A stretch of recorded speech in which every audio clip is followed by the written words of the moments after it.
Hello students, part 4 of chapter life processes. इससे पहले 3 parts हो चुके हैं जिसमें हमने न्यूट्रिशन इन ह्यूमन बीइंग्स देख लिया और रेस्पिरेशन देख लिया, राइट। अब इस पार्ट में ट्रांसपोर्टेशन स्टार्ट करेंगे। Transportation is another life process which is necessary for our survival. तो स्टार्ट करते हैं अपने चैप्टर के साथ जहाँ से छोड़ा था। ट्रांसपोर्टेशन क्या होता है? जैसे हमने लास्ट टाइम डिस्कस किया था कि एक्सचेंज ऑफ गैसेस लंग्स में होती है। तो ब्लड में जो ऑक्सीजन एब्जॉर्ब होती है वो लंग्स में होती है, लेकिन सिर्फ लंग्स ही ऐसे तो नहीं है जो ऑक्सीजन यहाँ पे रिक्वायर्ड हो। ऑक्सीजन की रिक्वायरमेंट तो पूरी बॉडी में है, through out the body oxygen is required.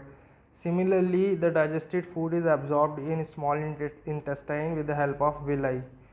So villi की हेल्प से जो स्मॉल इंटेस्टाइन में एब्जॉर्प्शन होता है वो एब्जॉर्ब फूड यानी ग्लूकोज और अमाइनो एसिड्स, ग्लिसरॉल वगैरह, ये सिर्फ स्टमक में या स्मॉल इंटेस्टाइन में ही रिक्वायर्ड नहीं है, पूरी बॉडी में रिक्वायरमेंट है इन एब्जॉर्ब्ड न्यूट्रिएंट्स की।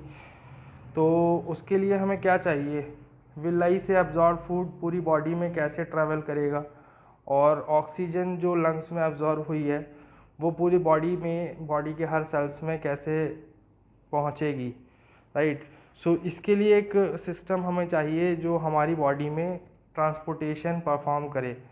Transportation of materials, transportation of oxygen, transportation of waste, right. Waste materials like carbon dioxide and other waste products like urea, uric acid, etc. All these are to be transported from one part of our body to another part for various purposes, right? तो human beings में और other terrestrial और animals में, organisms में blood जो है वो एक ऐसा कनेक्टिव टिश्यू है जो ट्रांसपोर्टेशन के लिए रिस्पॉन्सिबल है, राइट। ब्लड के थ्रू ट्रांसपोर्टेशन होता है ह्यूमन बींग्स में और लार्ज ऑर्गेनिजम्स में, टेरेस्टेरियल ऑर्गेनिजम्स में।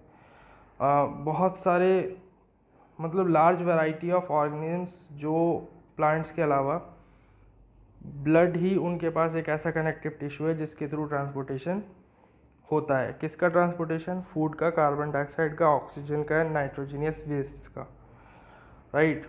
ब्लड में क्या क्या होता है? ब्लड में प्लाज्मा होता है, उसके अलावा red blood corpuscles, white blood corpuscles, platelets, ये सारी चीज़ें होती हैं।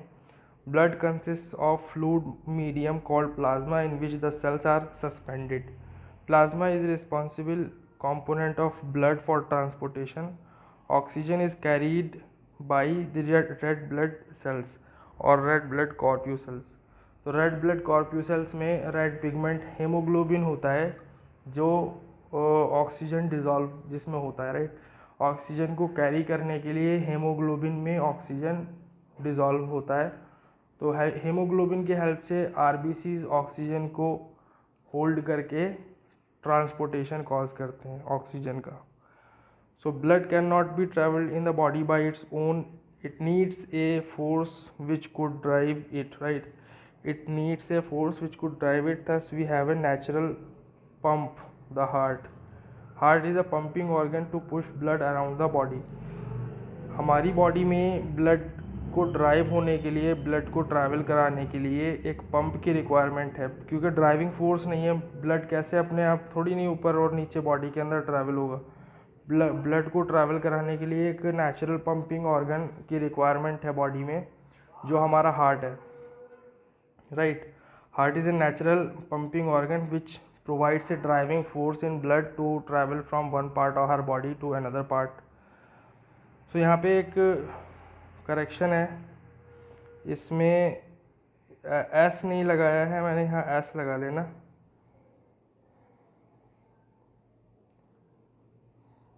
नीड्स, राइट, यहाँ पे।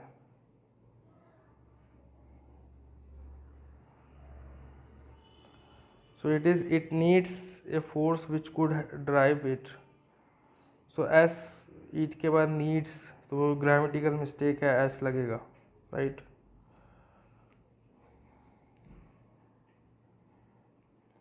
सी हार्ट के स्ट्रक्चर को डिस्कस करेंगे। अब हार्ट क्या होता है? Heart is a muscular organ which is as big as our fist. Heart एक मस्कुलर ऑर्गन है जिसमें कार्डियक टिश्यू होते हैं, और कितना बड़ा है? जैसे हमारी फिस्ट है जितनी बड़ी, यानी मुट्ठी, उसके साइज़ के अकॉर्डिंग होता है, उसी के साइज़ के मतलब अराउंड, आसपास, ऊपर नीचे थोड़ा सा, उतना ही अप्रॉक्सीमेटली इक्वल होता है। Heart has different chambers. Heart के पास 4 चैम्बर होते हैं, राइट। हमारे ह्यूमन हार्ट में 4 चैम्बर होते हैं, और भी बहुत सारे ऑर्गेनिज्म में 4 चैम्बर्ड हार्ट होता है, ठीक है। कुछ ऑर्गेनिज्म में 2 चैम्बर्ड, कुछ में 3 चैम्बर्ड हार्ट भी होता है, ठीक है। जैसे रेप्टाइल्स में 4 चैम्बर हार्ट नहीं होता एक्सेप्ट क्रोकोडाइल, राइट। क्रोकोडाइल के पास 4 चैम्बर्ड हार्ट है। उसके अलावा बाकी ऑर्गेनिज्म जो रेप्टाइल्स हैं उनके पास 3 चैम्बर्ड हार्ट होता है, ठीक। So human heart has different chambers in order to prevent the mixing of oxygenated and deoxygenated blood in it. Oxygenated blood को और डीऑक्सीजनेटेड ब्लड की मिक्सिंग को प्रिवेंट करने के लिए 4 चैम्बर्स होते हैं, राइट। हार्ट के लेफ्ट साइड में ऑक्सीजनेटेड ब्लड होता है, हार्ट के राइट साइड में डीऑक्सीजनेटेड ब्लड होता है। दोनों के बीच में एक मस्कुलर वॉल होती है जिसे सेप्टम बोलते हैं। वो दोनों पार्ट्स को सेपरेट करती है, जिस पार्ट में हार्ट के ऑक्सीजनेटेड ब्लड है और जिस पार्ट में डीऑक्सीजनेटेड ब्लड है। दोनों ब्लड जो है ऑक्सीजनेटेड और डीऑक्सीजनेटेड, इनकी मिक्सिंग को प्रिवेंट करने का काम करती है septum, right. The oxygenated blood coming from lungs has to be sent to all parts of the body, and the carbon dioxide rich blood coming from body parts is to be sent to the lungs for carbon dioxide to be released. So यहाँ पे ये heart का structure है, ये heart का एक diagram है जिसमें सारे पार्ट्स लेबल्ड हैं। यहाँ पे 4 चैम्बर्स आपको नज़र आ रहे होंगे, मैं आपको थोड़ा सा मार्क करके दिखा देते हैं 4 चैम्बर कौन से हैं। ये है फर्स्ट, ये है सेकंड चैम्बर, ये है थर्ड चैम्बर, और ये है fourth chamber, right. These are the 4 chambers. This first chamber is known as left atrium, second chamber is left ventricle, third chamber is right ventricle, and fourth chamber is right atrium. ऊपर वाले दोनों chambers को atria बोलते हैं, और नीचे वाले दोनों चैम्बर को वेंट्रिकल्स बोलते हैं। लेफ्ट साइड के जो होंगे उनके साथ लेफ़्ट लग जाएगा, राइट साइड के जो होंगे राइट लग जाएगा। लेफ़्ट और राइट दोनों में डिफरेंट टाइप का ब्लड होता है। लेफ़्ट साइड में ऑक्सीजनेटेड ब्लड होता है हार्ट के, और राइट साइड में डीऑक्सीजनेटेड ब्लड होता है। पल्मोनरी वेन से जो ब्लड आता है वो ऑक्सीजनेटेड ब्लड होता है, लंग्स से आ रहा होता है। सो लंग्स से ऑक्सीजनेटेड ब्लड आता है फर्स्ट एट्रियम में, राइट। और इधर दूसरी तरफ राइट एट्रियम में डीऑक्सीजनेटेड ब्लड होता है। कहाँ से कलेक्ट होता है? बॉडी पार्ट से। डिफरेंट बॉडी पार्ट से डीऑक्सीजनेटेड ब्लड वेना कावा के थ्रू किस में आता है? फोर्थ चैम्बर में, राइट, यानी राइट एट्रियम में। तो फर्स्ट और फोर्थ यानी लेफ्ट एट्रियम और राइट एट्रियम में दोनों में इनकमिंग ब्लड होता है। इनकमिंग ब्लड मतलब आने वाला, जो एक तरफ आ रहा है लंग से, एक तरफ बॉडी पार्ट से। ऑब्वियसली लंग से ऑक्सीजनेटेड आएगा और बॉडी पार्ट से डीऑक्सीजनेटेड आएगा। अब कॉन्ट्रैक्शन जब होता है तो वेंट्रिकल्स में जो ब्लड होता है वो जाता है लंग्स और बॉडी पार्ट्स के towards body parts and towards lungs move करता है, ठीक है। लेफ्ट वेंट्रिकल से जो ब्लड होता है ऑक्सीजनेटेड वो कहाँ जाता है? बॉडी पार्ट्स में, क्योंकि बॉडी पार्ट्स में ऑक्सीजन की रिक्वायरमेंट है। बॉडी पार्ट्स में सारा ऑक्सीजनेटेड ब्लड लेफ्ट वेंट्रिकल से जाता है कॉन्ट्रैक्शन के वक्त, जब कॉन्ट्रैक्ट होता है हार्ट। और इधर राइट वेंट्रिकल से सारा का सारा डीऑक्सीजनेटेड ब्लड लंग्स में चला जाता है, किसके लिए? कार्बन डाइऑक्साइड रिलीज़ करने के लिए। सो राइट वेंट्रिकल से सारा का सारा डीऑक्सीजनेटेड ब्लड लंग्स की तरफ रिलीज़ हो जाता है कॉन्ट्रैक्शन के टाइम। वो लंग्स में जाके ऑक्सीजन रिच बनता है, मतलब ऑक्सीजन एब्जॉर्ब होती है और कार्बन डाइऑक्साइड रिलीज़ होती है। तो इस तरीके से सर्कुलेट होता है ब्लड के थ्रू, हार्ट के थ्रू ब्लड। फर्स्ट और सेकंड चैम्बर जो है लेफ़्ट एट्रियम और लेफ़्ट वेंट्रिकल, इनमें ऑक्सीजनेटेड ब्लड होता है, और फोर्थ एंड थर्ड में डीऑक्सीजनेटेड ब्लड होता है। So this is a complete structure of human heart. You have to draw it, you have to do practice, right? इसको draw करने की प्रैक्टिस कर लेंगे, इसको ड्रॉ भी करेंगे नोट्स में, राइट? सो इसके अंदर जो भी डिस्कशन है वो क्या है देखेंगे. Left atrium collects the oxygenated blood from the lungs. The left atrium relaxes when it is collecting blood. तो एट्रिया जो होते हैं दोनों ऊपर वाले जो चैम्बर्स हैं उन वो क्या होते हैं, कलेक्ट करते हैं ब्लड को. जब रिलैक्स मोड में होता है हार्ट, मतलब कॉन्ट्रैक्शन मोड में नहीं होता. हार्ट बीट में दो चीज़ें होती हैं, एक कॉन्ट्रैक्शन और एक्सपेंशन, कॉन्ट्रैक्शन और रिलैक्सेशन. कॉन्ट्रैक्शन और रिलैक्सेशन में, रिलैक्सेशन के पीरियड में दोनों चैम्बर ऊपर के, यानी एक लेफ़्ट एट्रिया और एक राइट एट्रिया, दोनों एट्रिया क्या करते हैं, कलेक्ट कर रहे होते हैं ब्लड, राइट? जब वो कॉन्ट्रैक्शन होता है, it then contracts while the next chamber, the left ventricle expands so that blood is transferred to it. तो जब एक्सपेंशन, जब कॉन्ट्रैक्शन होता है तो ऑलरेडी प्रेजेंट ब्लड जो है वेंट्रिकल्स में, यानी लेफ्ट वेंट्रिकल और राइट वेंट्रिकल, वो पंप आउट हो जाता है और एट्रिया का ब्लड रिफिल होता है वेंट्रिकल्स में. तो वेंट्रिकल्स के अंदर जो ब्लड है लेफ़्ट की तरफ ऑक्सीजनेटेड, राइट की तरफ डीऑक्सीजनेटेड, वो चला जाता है अपने अपने डेस्टिनेशंस की तरफ. लेफ़्ट वेंट्रिकल का ब्लड जाता है क्योंकि वो ऑक्सीजनेटेड है तो वो बॉडी पार्ट्स में जाता है, राइट? और राइट वेंट्रिकल का जो ब्लड है वो डीऑक्सीजनेटेड है तो वो लंग्स में जाता है. ये कॉन्ट्रैक्शन के टाइम पे होता है. कॉन्ट्रैक्शन के टाइम पे ये दोनों एक्शन स्पॉन्टेनियसली होते हैं, एक साथ होते हैं. क्या क्या एक्शंस होते हैं कि आपके एट्रिया का ब्लड जो है वेंट्रिकल्स को रिफिल करता है और ऑलरेडी जो प्रीवियस ब्लड है वेंट्रिकल्स में वो पंप आउट होके अपने डेस्टिनेशंस की तरफ रिलीज़ हो जाता है. सो ये वेंट्रिकल्स की थोड़ी सी थिकर वॉल्स होती हैं एट्रिया की के वॉल्स से, क्योंकि मस्कुलर वॉल्स ऑफ एट्रियम, इनका ज़्यादा रोल है. जब कॉन्ट्रैक्शन होगा तो पंपिंग एट्रिया के थ्रू, वेंट्रिकल्स के थ्रू होती है, एट्रिया से पंपिंग नहीं होती. पंप एट्रिया में तो कलेक्शन होता है, राइट? सो इसलिए मस्कुलर वॉल्स जो होती हैं वो एट्रिया की ज़्यादा थिक होती हैं, सॉरी वेंट्रिकल्स की ज़्यादा थिक होती हैं एट्रिया से, यानी कि एट्रियम जो हैं दोनों उनसे. The walls present between the ventricles and atria ensure that the blood does not flow backwards when atria or ventricle contract. तो यहाँ पे जो है वॉल्स प्रेजेंट हैं, यहाँ पे जो पोर्शन है जो फर्स्ट और सेकंड के बीच में है, फर्स्ट और सेकंड के बीच में जो पोर्शन है यहाँ पे, इधर यहाँ पे एक वॉल्व प्रेजेंट है, एक वॉल्व यहाँ पे प्रेजेंट है. तो ये दोनों पोर्शन में वॉल्स प्रेजेंट हैं, दो वॉल्स. ये यूनिडायरेक्शनल फ्लो को कंफर्म करते हैं ब्लड के. ब्लड का यूनिडायरेक्शनल फ्लो इनसे इंश्योर होता है वॉल्व से. मतलब जो ब्लड है वो एट्रियम से वेंट्रिकल में आ सकता है बट वेंट्रिकल से वापस सेम एट्रिया में नहीं जाएगा, राइट? सेम एट्रियम में वापस रिवर्ट बैक या बैक फ्लो नहीं मारेगा.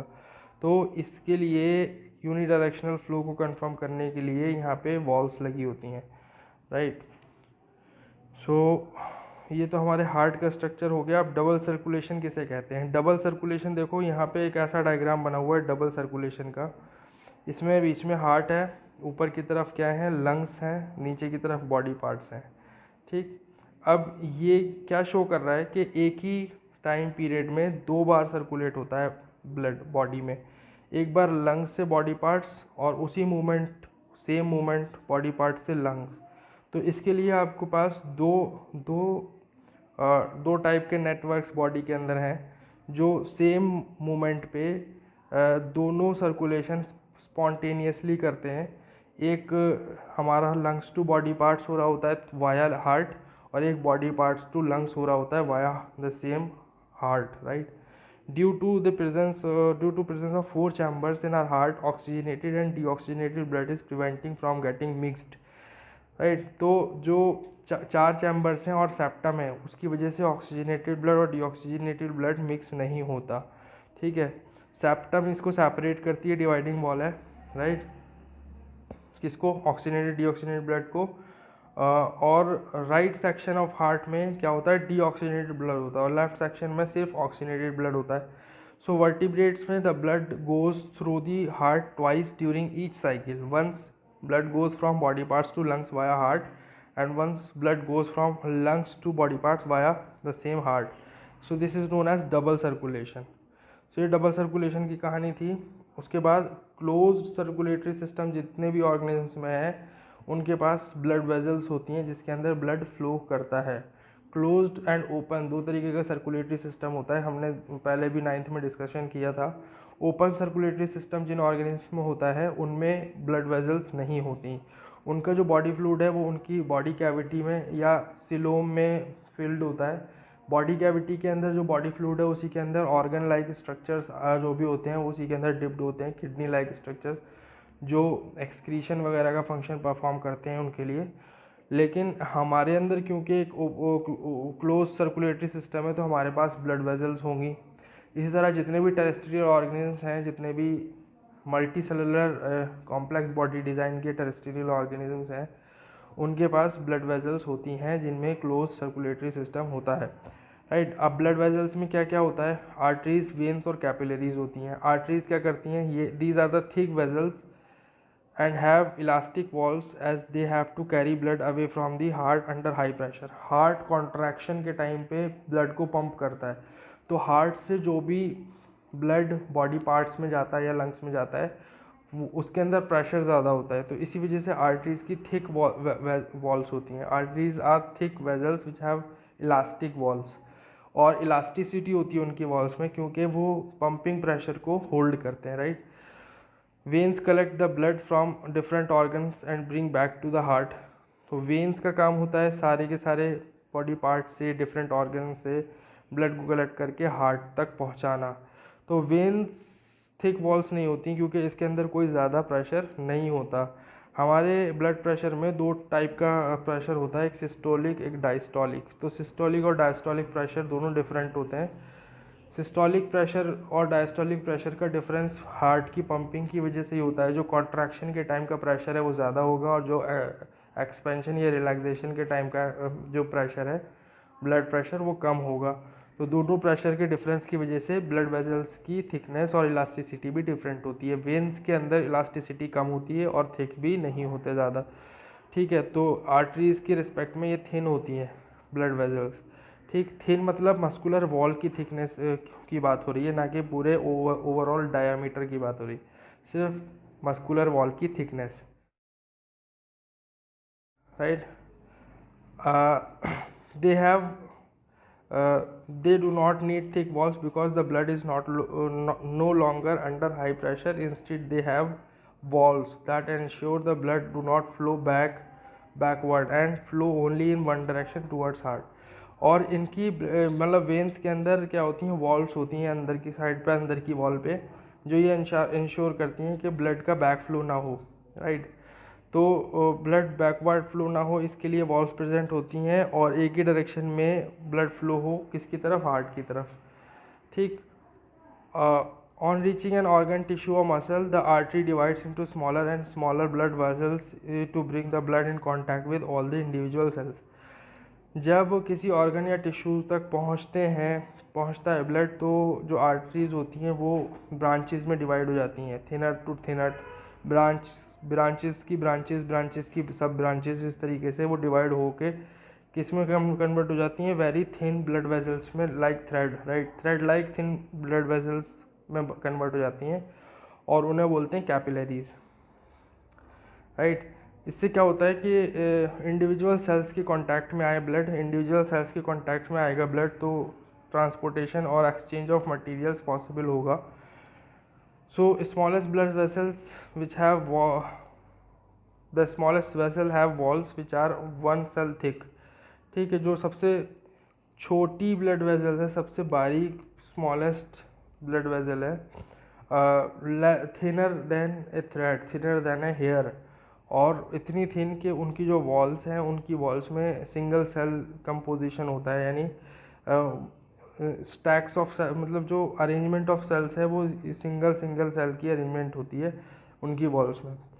तो इतनी थिन होती हैं कि वो एक्सचेंज ऑफ मटेरियल कर सकती हैं between blood and surrounding cells. Right. So the smallest vessel have walls which are 1 cell thick and are called capillaries. exchange of materials between the blood and surrounding cell takes place across this thin wall. The capillaries then join together to form veins that convey the blood away from the organ or tissue.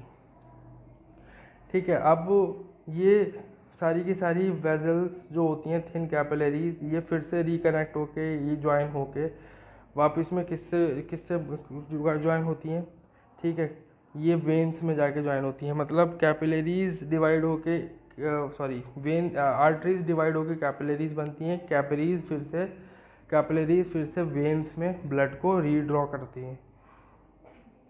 Platelets क्या होते हैं? Platelets are the special cells present in the blood which circulate around the body along with blood and are responsible for blood clotting when some injury occurs. तो जब भी कोई injury होती है, कोई चोट लगती है, ठीक है, तो उस वक्त क्या होता है? ब्लड क्लॉटिंग होती है. जब चोट वगैरह लग जाती है, कोई इंजरी हो जाती है, तो उसके बाद जो ब्लड क्लॉटिंग होती है वो इन्हीं की वजह से होती है, प्लेटलेट्स की वजह से.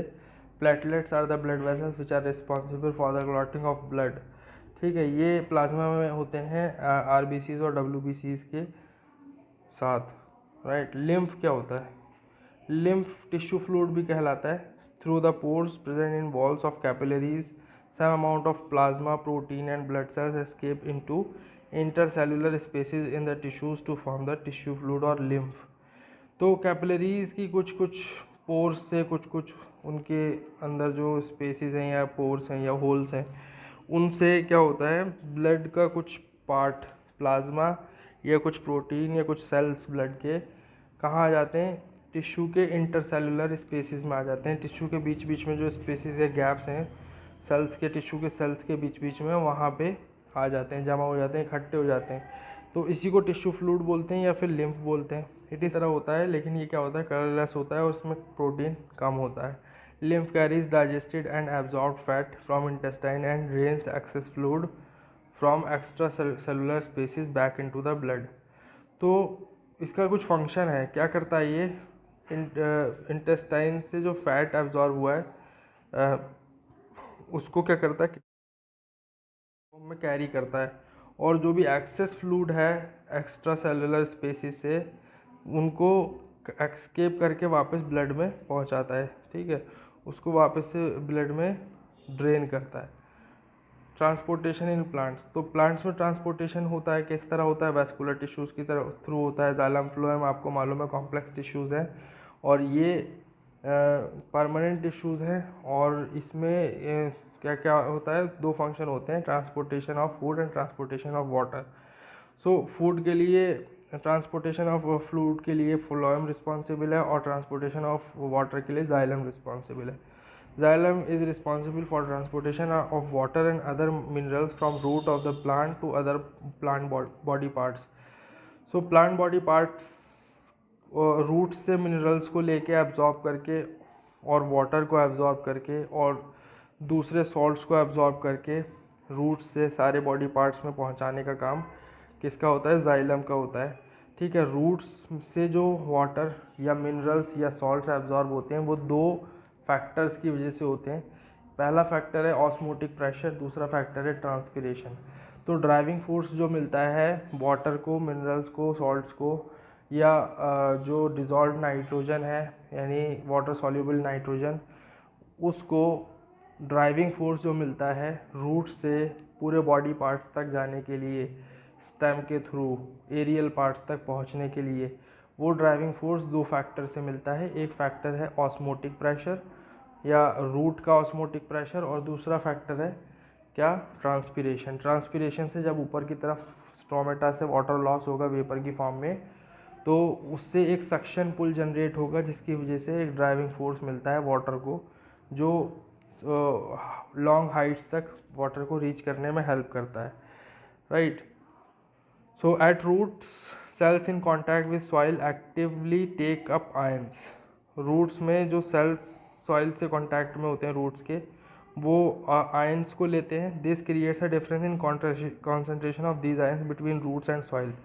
जिससे एक कॉन्सेंट्रेशन ग्रेडियंट क्रिएट हो जाता है, कॉन्सेंट्रेशन डिफरेंस क्रिएट हो जाता है किसके बीच में, रूट्स के सेल्स के बीच में और सॉइल के बीच में। तो वाटर मूव करता है कहाँ से, therefore moves into the roots from the soil to eliminate this difference. तो इस आयन कॉन्सेंट्रेशन ग्रेडियंट को एलिमिनेट करने के लिए वाटर ऑस्मोसिस के थ्रू रूट्स के सेल्स में जाता है, राइट। और क्या होता है, और ऊपर की तरफ पुश होता है, ऊपर की तरफ उसका मूवमेंट होता है। ट्रांसपिरेशन मैंने आपको बताया कि अनदर फैक्टर है। Transpiration is another process through which water is pushed upward due to the evaporation of water through stomatal openings in aerial parts of the plant. It also helps in temperature regulation. It is major driving force in the movement of water in the xylem during daytime when the stomata are open. तो day time के time जब stomata open होते हैं तो rate of transpiration increase हो जाता है water loss की वजह से। डे टाइम में वाटर लॉस ज़्यादा होता है वेपर की फॉर्म में स्टोमेटल ओपनिंग से, तो इस वाटर लॉस की वजह से सक्शन पुल जनरेट होता है एक, जो एक ड्राइविंग फोर्स प्रोवाइड करता है, जो मेजर ड्राइविंग फोर्स है डे टाइम के टाइम मूवमेंट ऑफ वाटर के लिए through xylem, right. Phloem is responsible for the transportation of prepared food from leaf to other parts of the plant body. Phloem क्या करता है, prepared food जो है, glucose जो है वो ग्रीन लीफ से और डिफरेंट पार्ट्स ऑफ प्लांट से जहाँ पे फोटोसिंथेसिस हुआ है उससे जो प्रिपेयर्ड ग्लूकोज है उसको सारे बॉडी पार्ट्स में सारे बॉडी पार्ट्स में डिस्ट्रीब्यूट करने का काम फ्लोएम करता है, ठीक है। The translocation in phloem is achieved by utilising energy materials like sucrose is transferred into phloem tissue. तो ये यूटिलाइज करता है एनर्जी को, एनर्जी इसके लिए चाहिए ट्रांसलोकेशन के लिए। ट्रांसलोकेशन जो होता है फ्लोएम में वो एनर्जी यूटिलाइज करके होता है, और सुक्रोज जो है वो ट्रांसफ़र होता है फ्लोएम टिश्यू में using energy from ATP. ATP की जो एनर्जी है वो यूज़ करता है, एटीपी का ब्रेक डाउन होगा एडीपी और फॉस्फेट ग्रुप में और एनर्जी रिलीज़ होगी। वो एनर्जी कितनी होती है, 30.5 किलो जूल पर मोल होती है, जो एटीपी के ब्रेक डाउन से ऑब्टेन होती है, राइट।